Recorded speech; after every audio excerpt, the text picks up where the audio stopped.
Sequels విషయంలో కొత్త trend set చేశారు great director Mani Ratnam. First part release తర్వాత ఆ రెస్పాన్స్ చూసి సీక్వెల్ ను రూపొందించడం కాకుండా ఫస్ట్ పార్ట్ షూటింగ్ టైంలోనే సీక్వెల్ ను కూడా మాక్సిమం ఫినిష్ చేసేశారు. పొన్నియిన్ సెల్వన్ విషయంలో వర్కౌట్ అయిన ఇదే ఫామ్ లోను ఇప్పుడు మరో దర్శకుడు రిపీట్ చేస్తున్నారు. పొన్నియిన్ సెల్వన్ సినిమా అనౌన్స్మెంట్ టైంలోనే 2 భాగాలుగా తెరకెక్కిస్తున్నట్టుగా వెల్లడించారు మేకర్స్. సీక్వెల్ విషయంలో ముందు నుంచి ఫుల్ క్లారిటీతో ఉన్న మణిరత్నం ఫస్ట్ పార్ట్తో పాటు ప్యారలల్ గా సెకండ్ పార్ట్ను కూడా షూట్ చేశారు. తొలి భాగం రిలీజ్ సమయానికి పొన్నియిన్ సెల్వన్ సీక్వెల్ సగానికి పైగా పూర్తయింది.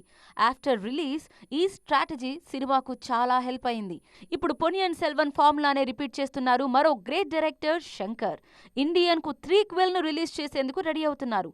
ఈ విషయంలో అఫీషియల్ క్లారిటీ ఇచ్చారు కమల్ హాసన్. ఇండియన్ 2 అనౌన్స్మెంట్ టైంలో మరో ఇన్స్టాల్మెంట్ ఆలోచన లేకపోయినా షూటింగ్ తర్వాత ఫుటేజ్ ఎక్కువగా రావడంతో ఈ ఆలోచన చేస్తున్నారు మేకర్స్. లేటెస్ట్ ఇంటర్వ్యూలో ఇండియన్ 3 పై క్లారిటీ ఇచ్చారు కమల్. ఆల్రెడీ షూటింగ్ పూర్తయిందని చెప్పిన లోకనాయకుడు పార్ట్ 2 రిలీజ్ అయిన వెంటనే నెక్స్ట్ పార్ట్కు సంబంధించిన పోస్ట్ ప్రొడక్షన్ వర్క్ స్టార్ట్ అవుతుందని చెప్పారు. షార్ట్ గ్యాప్ లోనే ఇండియన్ 3 కూడా ఆడియన్స్ ముందుకొస్తుందని క్లారిటీ ఇచ్చారు. అయితే డైరెక్ట్ గా 2 భాగాలుగా ప్లాన్ చేసిన సినిమాలకు కథపరంగా అంత నిడివి ఉంటుంది. కానీ షూటింగ్ ఫుటేజ్ చూశాక 2 భాగాలుగా మారిస్తే వర్కౌట్ అవుతుందా అన్న అనుమానాలు కూడా రేజ్ అవుతున్నాయి. కానీ ఆల్రెడీ రషెస్ చూసిన కమల్ మాత్రం ఇండియన్ 3 విషయంలో కూడా సూపర్ కాన్ఫిడెంట్ గా ఉన్నారు.